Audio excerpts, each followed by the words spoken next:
this whole concept of character and why you are even here is deeply important.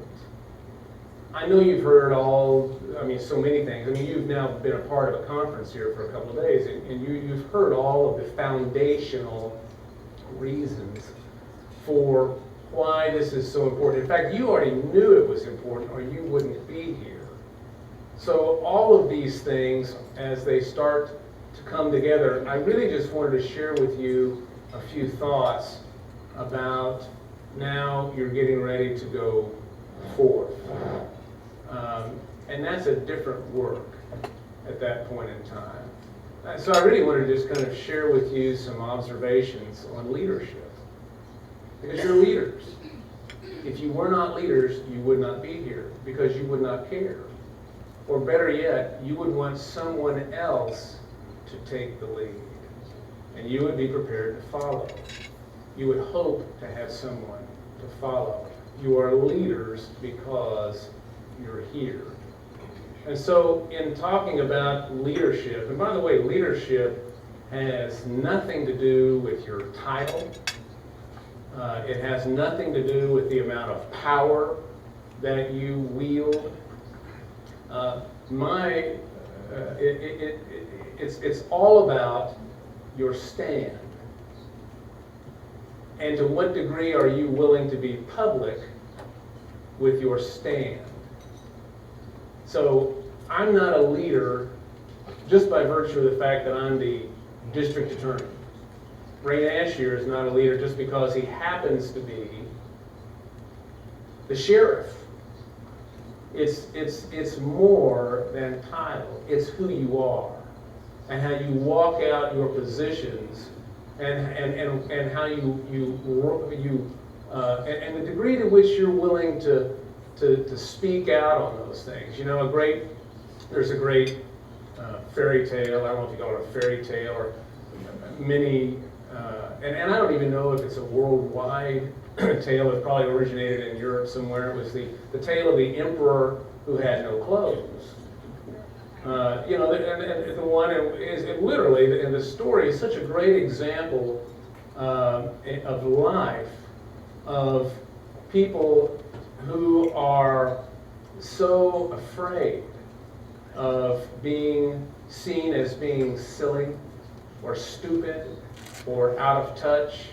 It's a story in which the so-called king, the so-called leader, is going around and he has no clothes on. And he's been convinced, probably because he's stupid, but he's been convinced that his clothes are so beautiful and all the people think that if you don't say that they're beautiful, you're just not a part of the group anymore. You're not popular. You're not a part of the, as we would say here in America, the cool crowd. Yet it took a little boy, who said, "Mommy, the king's on parade. He's got no clothes on." And he found, "Mom, he's naked." And everybody hears that, and finally someone speaks it up. Well, that boy had no title. He had no power, but he had the truth. And the truth is a very powerful thing, and that's what you're going back with. You know, I have learned some things as I have been growing up as an adult. I have had some personal experiences. I remember when I first was appointed district attorney. Now the challenge we have in elective office, and I know Ray certainly knows this, is that you sneeze and it's on the evening news. And so you have the opportunity, the things you speak out, it's just all the more public. And I know what that's. I remember the first time I had made a decision in my office about I had canceled. I'd only been the district attorney, the boss, if you will, for probably about 3 or 4 months. And I was confronted with an issue in the office that I felt was a moral issue. And so I took a stand on that and was lambasted the radio stations. We had TV stations coming wanting to talk to me. Actually, the issue was I canceled a baby shower for an illegitimate birth. It would be celebrating a child born out of wedlock. Well, my deep feelings about that was I had run our juvenile division for several years, and I knew that there was an association between, I knew that the state of standing for things that were standing against marriage was the thing to do. And so I did not want to affirm, whereas, I'm the father to a fatherless boy. I have raised a child who was born out of wedlock. So I've got nothing against out of wedlock children. It's not their fault, but I don't want to be seen as taking a stand against marriage. So I was just lambasted. My political opponent showed up bringing baby gifts to the office with the TV news crew. And that night, I'll never forget the radio, the subject matter on the drive home on the #1 radio station here in town was essentially, is Wesleyan stupid? And so you start experiencing adversity, and that's just a part of life. Because here's the deal: people are afraid, but they're looking for a champion.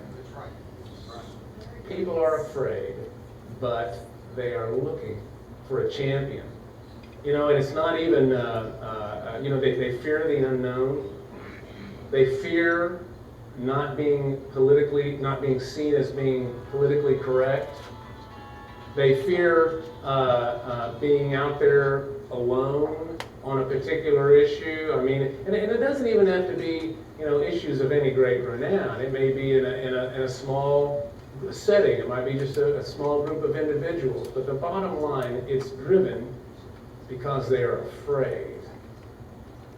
And so, I'll never forget also, I remember coming home one night, not home, I remember I was out of the juvenile division. And the state of juvenile delinquency is such that we need all the resources we can to address this. And at the time it was very much, this has been probably 8 or 9 years ago, it was very much out of vogue, if you will, or politically incorrect to talk about people of faith being involved with juvenile delinquency or the government programs. I'll never forget being in the stairwell of the juvenile center and having an individual who was a social worker. She sees me on the stairwell and she knows I'm outspoken on this, and she looks at me and she looks either way, like she's looking to see if no one will hear her when she says this, and she says, "We need the church." And what was sad about that was not the fact that she was correct, that we need the resources of the faith community to come in and help, but it was that she was embarrassed to say that in front of anybody but me, because I was safe to say that in front of, and she was afraid. So there's a wonderful verse in the Bible that I applied to tonight. It's out of Isaiah chapter 32, verse 8, and it's the New International Version. But I want you to take this, I want you to burn this in your hearts. A noble man makes noble plans, and on those noble plans he stands. Wow. A noble man makes noble plans, and on those noble plans he stands. Now, certainly it's true for whether you're a man or a woman, but when you even look at the definition of noble, just in the dictionary, it says having high moral qualities. What is that? That's a person of good character. That's a person who stands on his character or her character and is not embarrassed about that. It's someone who resists fear, who is engaged in principled decision-making, who is consistent in their conduct even in the face of adversity and criticism.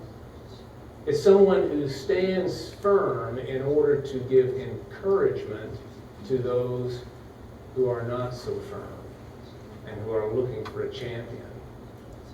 And it's not just out of being being obstinate about their position. It's because their position is principled.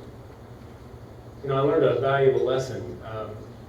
Those of you familiar, you know, certainly from the United States, be familiar with obviously the Murrah building bombing. When I came into office, Terry Nichols, who was one of the individuals accused and had been tried in federal court, Terry Nichols was in the Oklahoma County Jail and he was awaiting trial. And there was a tremendous amount of pressure on me from all quarters wanting to know what was I going to do.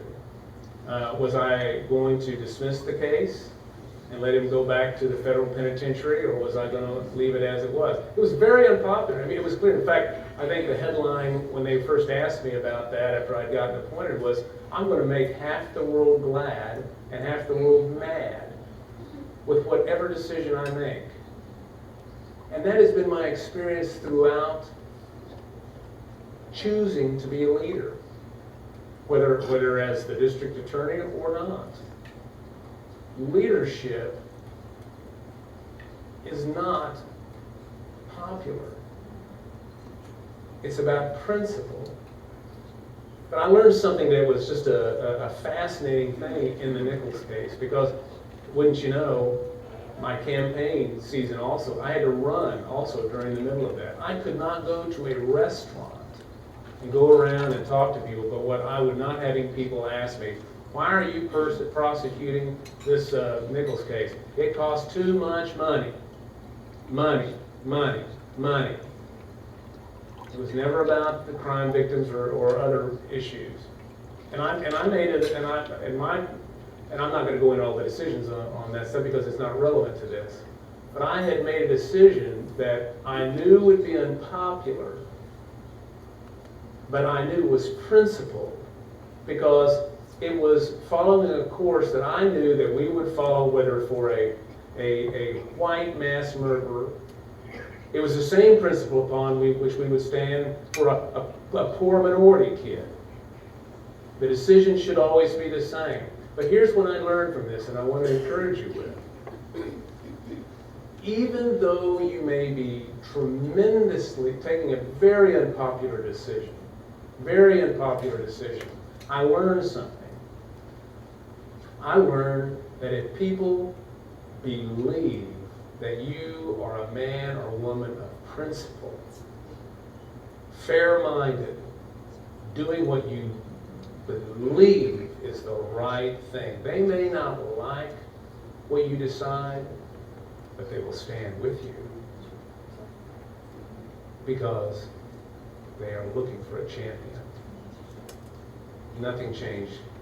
A noble man makes noble plans, and on those plans he stands.